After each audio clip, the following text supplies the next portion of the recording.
Before leaving the White House this afternoon, President Trump handed out a pair of pardons, and the recipients gobbled up the spotlight. Amna Nawaz is back with how this Thanksgiving tradition began. I hereby grant you a full and complete pardon. Bread and butter won't be on the Thanksgiving menu this year, thanks to President Trump. The commander-in-chief spared butter in a Rose Garden ceremony, saving the bird from a crummy situation. His wingman Bread also received a presidential pardon. This year's fortunate birds who hail from North Carolina became instant celebrities this week after checking in at the Willard International Hotel in Washington, D.C. This is Bread.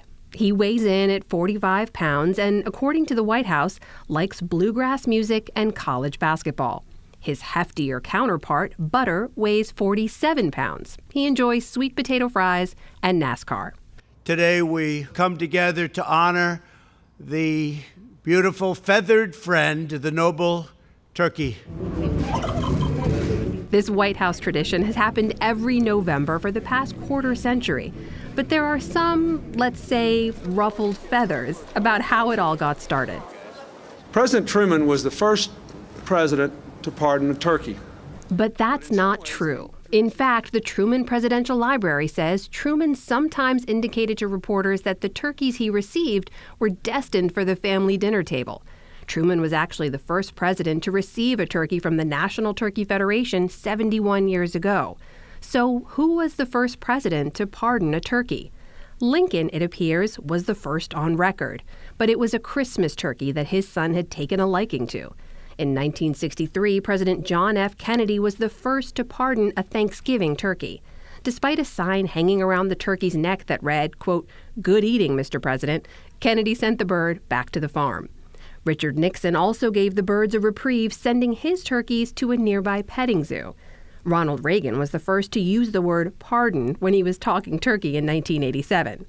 The turkey pardoning became formalized in 1989 with President George H.W. Bush. Let me assure you and this fine Tom turkey that he will not end up on anyone's dinner table, not this guy. This is the 8th I've had the privilege to meet and set free in the Rose Garden.